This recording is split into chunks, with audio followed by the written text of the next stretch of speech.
71ാമത് ദേശീയ ചലച്ചിത്ര അവാർഡിൽ non feature ഫിലിമിലും മലയാളികൾക്ക് ഏറെ അഭിമാനകരമായിട്ടുള്ള നേട്ടങ്ങളാണ് ഉണ്ടായിരിക്കുന്നത്. എന്തായാലും നെഗൽ ഡോക്യുമെന്ററിയുടെ സംവിധായകൻ MK രാംദാസ് നമ്മളൊപ്പം ചേരുകയാണ്.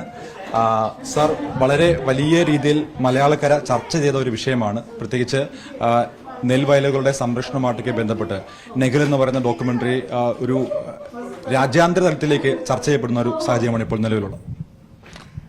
വളരെ സന്തോഷം തോന്നുന്ന ഒരു അവസരമാണിത്. ഇത് ഉന്നയിക്കുന്ന ഈ സിനിമ ഉന്നയിക്കുന്ന ഒരു രാഷ്ട്രീയമുണ്ട്. അത് മനുഷ്യരുടെ ജീവിക്കാനുള്ള അവകാശമാണ്, കൃഷി ചെയ്യാനുള്ള അവകാശമാണ്, ഭക്ഷണം കഴിക്കാനുള്ള അവകാശമാണ്. ആ നിലയ്ക്കൊക്കെ ചെറുവയൽ രാമൻ എന്ന് പറയുന്ന കർഷകന്റെ പ്രാധാന്യം വലുതാണ്. അദ്ദേഹത്തിന് 2003 രാജ്യം പത്മശ്രീ നൽകി അംഗീകരിക്കുന്നുണ്ട്. അതിന്റെ തുടർച്ചയാണ് യഥാർത്ഥത്തിൽ ഈ ഒരു വർക്ക് എന്നുള്ളത് പറയുന്നത്. 2018 മുതൽ ഞാൻ അദ്ദേഹത്തെ ഫോളോ ചെയ്യുന്നുണ്ട്. ഞാനൊരു മാധ്യമപ്രവർത്തകനായതുകൊണ്ടാണ് അത് സാധിച്ചത്. തുടർച്ചയായ ഒരു 5 വർഷത്തിന് ശേഷമാണ് ഇത് പൂർത്തിയാക്കുന്നത്. അത് പൂർത്തിയാക്കുമ്പോൾ യഥാർത്ഥത്തിൽ ഈ അദ്ദേഹത്തിന് പുരസ്കാരം കിട്ടിയ അതേ വാല്യൂ തന്നെ ഈ ഒരു സിനിമയ്ക്ക് നൽകേണ്ടി വരുന്നുണ്ട് നമ്മളുടെ ഭരണകൂടത്തിൽ. ആ അർത്ഥത്തിലും യഥാർത്ഥത്തിൽ ഒരു വലിയ സന്തോഷം തോന്നുന്ന ഒരു അവസരമാണിത്.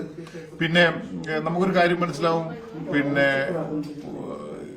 അതായത് നമ്മളുടെ വിത്തുകളുടെ റൈറ്റ് കോർപ്പറേറ്റുകളുടെ കയ്യിൽ അകപ്പെട്ടുകൊണ്ടിരിക്കുകയാണ്. ആ ഘട്ടത്തിൽ ഒരു പരമ്പരാഗതമായ ഒരു ആദിവാസിയായിട്ടുള്ള ഒരു കർഷകൻ ബദലായി ഒരു സാധനം മുന്നോട്ട് വെക്കുന്നു, ഒരു ഐഡിയ മുന്നോട്ട് വെക്കുന്നു, ഒരു മാതൃക മുന്നോട്ട് വെക്കുന്നു എന്ന് പറയുന്നത് വലിയ വിശിഷ്ടമായിട്ടുള്ള ഒരു കാര്യമാണ്. ലോകത്തിൽ എവിടെയും അത് പ്രസക്തവുമാണ്. ആ നിലയ്ക്ക് തന്നെ ഈ ഡോക്യുമെന്ററിയും അതിന്റെ ഭാഗമാകാൻ കഴിഞ്ഞാൽ എനിക്ക് അഭിമാനമുണ്ട്. യഥാർത്ഥത്തിൽ ഈ സിനിമയുടെ ഈ വിജയം എന്ന് പറയുന്നത് ഈ രാമേട്ടന്റെ വിജയവും കൂടിയാണ്, ഈ രീതിയിലുള്ള കർഷകരുടെ വിജയവും കൂടിയാണ്, ഈ രീതിയിൽ ചിന്തിക്കുന്ന മനുഷ്യരുടെ വിജയം കൂടിയാണ്. ഈ നോൺ ഫീച്ചർ ഫിലിമുകൾക്കും ഈ കാലഘട്ടത്തിൽ വലിയ പ്രസക്തി ഇപ്പോൾ വരുന്നുണ്ട്. അപ്പോൾ അതിനെ എങ്ങനെയാണ് നോക്കി കാണുന്നത്? പണ്ടത്തെ ഒരു സാഹചര്യത്തെക്കാളും ഇപ്പോൾ കൂടുതൽ പ്രസക്തി ഇപ്പോൾ ഉണ്ടാവുന്നുണ്ട്. ഡോക്യുമെന്ററി എന്നുകൊണ്ട് വളരെ ഗൗരവപ്പെട്ട വിഷയങ്ങൾ സിനിമയിൽ കൈകാര്യം ചെയ്യുന്ന ഒരു വിഭാഗമാണ്. പക്ഷേ ഒരിക്കൽ പോലും അതിന് അതിൻ്റെതായുള്ള പ്രാധാന്യം കിട്ടാറില്ല. നമ്മുടെ ഈ പറയുന്ന കഥകൾ എന്നൊക്കെ പറയുന്ന രീതിയിലുള്ള ഫീച്ചർ സിനിമകൾക്ക് ആണ് അതിന്റെ ബഹുമാന്യത മുഴുവൻ കിട്ടുന്നത്. റിയലി വളരെ ഗൗരവമുള്ള വിഷയങ്ങൾ കൈകാര്യം ചെയ്യുന്ന ഡോക്യുമെന്ററികളാണ്. പക്ഷെ അതിനൊന്നും കിട്ടാറില്ല. അത് കിട്ടുന്നത് യഥാർത്ഥത്തിൽ പല പുരസ്കാരങ്ങളൊക്കെ കിട്ടുമ്പോൾ മാത്രം ഉണ്ടാകുന്ന 1-2 വാർത്തകൾക്ക് അപ്പുറത്തേക്ക് ഇത് പോകാറ്. സിനിമ കാണാനുള്ള സൗകര്യം ഇല്ല എന്നുള്ളത്. ഇപ്പോൾ ഈ OTT പോലുള്ള പ്ലാറ്റ്ഫോമുകളോ അല്ലെങ്കിൽ യൂട്യൂബ് അല്ലെങ്കിൽ ഈ പറയുന്ന സോഷ്യൽ മീഡിയ പ്ലാറ്റ്ഫോമുകളൊക്കെ ഉള്ളതുകൊണ്ടാണ് കുറച്ചുകൂടി ഇത് കാണാൻ കഴിയുന്നത്. പക്ഷെ എനിക്ക് തോന്നുന്നത് നമ്മളൊരു ജനകീയ ഗവൺമെന്റുകൾ ഇതിനുള്ള പ്രത്യേകിച്ചുള്ള സ്ക്രീനിങ്ങിന് വേണ്ടിയിട്ടുള്ള സംവിധാനങ്ങൾ ഏർപ്പെടുത്തുകയും കൂടി ചെയ്യുമ്പോഴാണ് കുറച്ചുകൂടി ഇത് അർത്ഥവത്തായി മാറുന്നത്.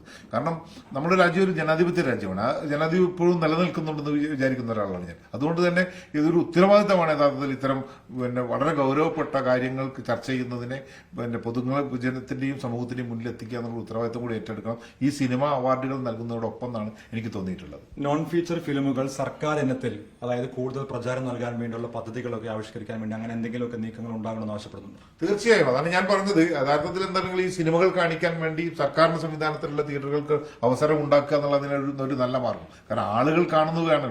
ഇത് ഒന്നാമത് ഒരു സാങ്കല്പികമായ ഒരു സംഭവങ്ങളോ യാഥാർത്ഥ്യത്തിലുള്ള മനുഷ്യരുടെ പോരാട്ടങ്ങളോ അല്ലെങ്കിൽ അത്തരം ആശയങ്ങളോ ആണ് ഇത്തരം സിനിമകളിലൂടെ മുഴുവനായിട്ടും വരാറ്. രാഷ്ട്രീയമായ വിവാദങ്ങൾക്ക് അപ്പുറത്തുള്ള സിനിമകൾക്ക് അത്ര പോലും പ്രാധാന്യം കിട്ടാറില്ല. ഇത് യഥാർത്ഥത്തിൽ ഒരു വലിയ രാഷ്ട്രീയം ഉണ്ടെങ്കിൽ പോലും അത് അങ്ങനെ ഡിസ്കസ് ചെയ്യപ്പെടാറില്ല എന്നാണ്. ചെറുവയൽ രാമൻ എന്ന് പറയുന്ന ഒരാൾക്ക് കിട്ടിയ പത്മശ്രീ പോലും ബഹുമാനപ്പെടുന്നതിന് അല്ലെങ്കിൽ അത് ആദരവറിയിക്കുന്നത് അദ്ദേഹത്തിന്റെ ആ ദൗത്യവും കൂടിയാണ്. അപ്പൊ അങ്ങനെ ഈ സിനിമയും ഈ പറയുന്ന ഈ ഒരു വർക്കും അതിന്റെ ഭാഗമായി മാറാൻ കഴിഞ്ഞതിൽ എനിക്ക് വലിയ അഭിമാനമുണ്ട്.